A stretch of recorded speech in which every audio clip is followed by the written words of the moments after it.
Ciao a tutti ragazzi, benvenuti in questo video. Oggi andremo a vedere un argomento diciamo molto comune tra gli amatori, ecco, comunque chi è appena incominciato ad andare in pista e non sa bene che cosa fare, che cosa scegliere. Allora, la domanda è 600 o 1000? Qual è meglio? E soprattutto che cosa cambia? Quale scegliere? In questo video vedremo un po' tutti questi aspetti e ovviamente per fare il video un po' più chiaro, se no non si capisce niente, viene fuori un casino. Lo divideremo in tre parti che sono la differenza tecnica tra le due moto, la differenza di guida e i costi, in modo tale che potremo rispondere alle tre domande che sono: quale delle due è più forte, quale dovrei comprare e quale delle due è più facile, soprattutto perché anche quello è un fattore da tenere in considerazione. Detto ciò, incominciamo. La prima, le differenze tecniche. Partendo dall'R6 possiamo subito notare i dati più importanti che sono 118 cavalli, 87 kW, 14.500 giri e 62 Nm di coppia. Andando poi sull'R1, 200 cavalli, quindi abbastanza in più, 147 kW e 13.500 giri con 112 Nm di coppia. Quindi l'R6 da 190 kg e l'R1 da 199 kg, quindi solo 9 kg di differenza tra le due moto, insomma, che non è tantissimo, anzi per tutta questa differenza di cavalli non è affatto tanto. Detto ciò, ora che abbiamo un attimino visto le caratteristiche tecniche delle due moto, quindi chiaramente l'R1 più potente e l'R6 meno potente, ci tengo a precisare che sono entrambe stock, quindi uscite dal concessionario, prese e si vedono subito i valori in campo. Insomma, poi c'è la Superbike, la Super Sport, quindi quando si va a mettere mano sul motore piuttosto che sulla ciclistica della moto, ma a noi ora non interessa, faremo il confronto e la spiegazione con moto di serie. Detto ciò, andiamo alla seconda parte del video, differenze di guida. Allora, per questo punto qui vi lascerò qualche immagine sullo schermo delle fasi della curva, quindi frenata e il centro curva, quindi la percorrenza e l'uscita, per far vedere la differenza tra 600 e il 1000 in termini di guida in pista, ok? Però dobbiamo cambiare inquadratura, così posso far vedere meglio cosa intendo. Eccoci qua, allora, io ho fatto questo diagramma, vi ho risparmiato il disegno che vabbè, e insomma era un po' non il massimo, però spero renda l'idea. Allora abbiamo la fase di frenata, la fase di percorrenza, la fase di accelerazione. Insomma, la frenata in rosso, la percorrenza in nero e l'accelerazione in verde. Questa qua è come è divisa una curva. Insomma, il punto di corda, ok, che si trova più o meno in questo punto qua. Il 600 è quello disegnato in rosa, mentre il 1000 è quello disegnato in nero e in giallo fluo, che è questo qua. Quindi notiamo subito come il 600 faccia una traiettoria più tonda, insomma, quindi arriva, frena e fa la fase di frenata dove molla un po' prima il freno e fa un po' più di percorrenza. La percorrenza è quando molla, c'è un po' di punto neutro tra gas e freno e quindi punta il gas, gli fa fare strada e poi qua inizia a dar tutto e la spancia un po' di più in uscita. Quindi è una traiettoria più tonda che serve per insomma entrare anche un filo più forte in curva, fermarla un po' meno al centro e comunque avere una velocità minima abbastanza alta e quindi uscire, dato che non abbiamo così tanti cavalli, solo 120 nel caso dell'R6, quindi del 600. Mentre col 1000 cosa succede? Il centro curva si arriva in frenata con più freno, più dentro la curva per fermarla e c'è anche meno tempo tra il freno e il gas. Quindi c'è meno tempo morto.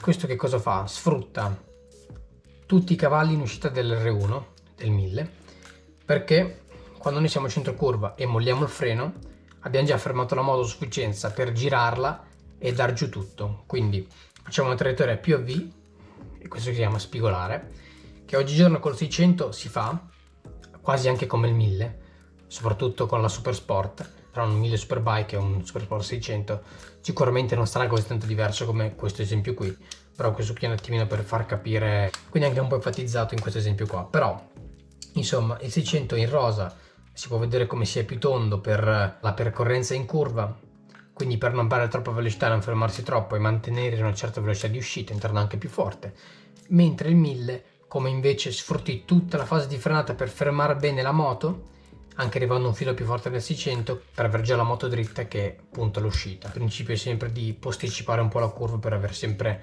la moto dritta alla fine e aprire e stare il compito possibile col gas aperto. Spero che abbia reso l'idea questo diagramma. Torniamo dall'altra parte. Rieccoci.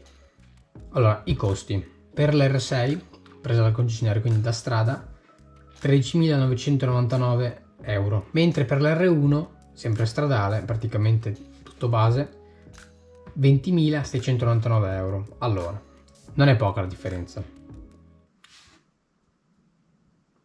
Quasi 6.000 euro di differenza intanto, quindi non è per niente poca, è anche da tenere in considerazione, soprattutto per chi inizia ad andare in pista, che cosa gli conviene. E qui poi arriviamo alla risposta alle 3 domande che ci siamo detti inizio video. Però sì, ecco, è un fattore molto importante da tenere a mente quando si va a voler comprare una moto da pista, quindi da usare in circuito piuttosto che anche in strada, perché tanto alla fine vi assicuro che in strada 200 cavalli non vi servono. Detto ciò, andiamo a rispondere alle 3 domande. La prima è: quale dei due va più forte? Quindi ovviamente l'R1 in termini di prestazioni pure, se voi mettete 2 moto su un rettilineo andrà più forte l'R1. In pista però cambia, perché quello che sta su fa veramente la differenza. Ovviamente se prendi un R1 e un R6 e le metti in un circuito con 2 piloti che sono più o meno allo stesso livello, l'R1 darà dai 2 ai 4 secondi all'R6 e ovviamente ha più motore, e quindi ogni uscita di curva, ogni rettilineo contano e si aggiungono e fanno la performance. Detto ciò, vi lascio anche i tempi della Super Sport e della Superbike, che dovrebbero essere tra i 2 e i 4 secondi se non mi sbaglio. Ovviamente sono moto modificate, quindi può variare molto di più la differenza tra le due moto in base al circuito, però per avere un metro di paragone ve lo lascio sullo schermo. Arriviamo alla seconda domanda, che è: quale del due è più facile?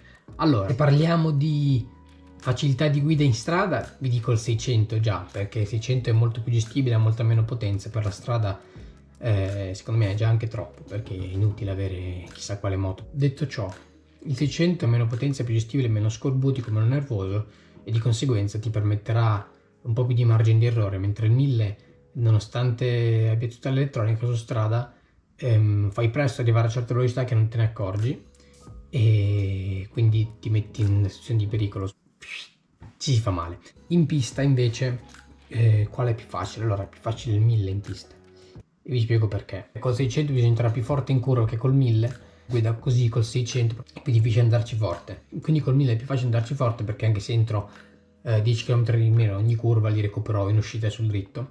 In aggiunta a quello ha pure tutta l'elettronica, che quando apri la moto rimane lì e vai fuori così. Ok, l'ultima domanda, arriviamo all'ultima domanda: quale dovrei comprare? Allora, consiglio di capire bene cosa si vuol fare, poi dopo decidere, perché se tu sei uno che va su strada e usi la moto, non lo so, per andare a farti i giri, allora io consiglio una moto che sia non per forza una sportiva, ma anche non è che un 7,5, un 600, perché non ti serve tantissima potenza, già sono potenti quelle lì per la strada.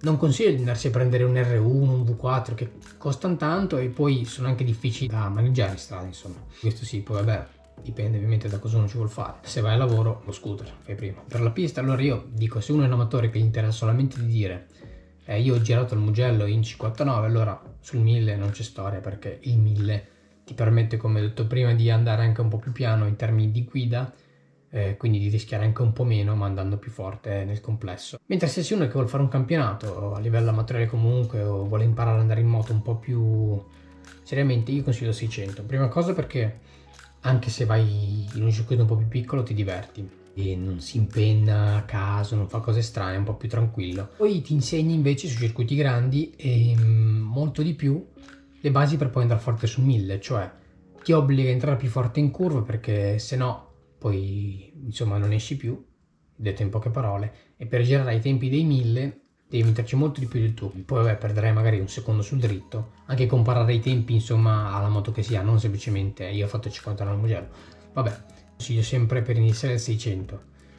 Poi c'è chi vuole puntare subito sul 1000, ci può anche stare, però secondo me non è la soluzione, quindi io consiglio, se stai iniziando, prendi il 600 e poi da lì vedi che ti servirà comunque per il futuro, e non è di certo buttare via i soldi. Ma alla fine non cambia niente, perché è una moto a 2 ruote, quindi. E poi rimanete sintonizzati per altri video così, oppure direttamente per il video della gara di Valencia, che sarà una bomba. Ciao! Ciao a tutti, ci vediamo nei prossimi video.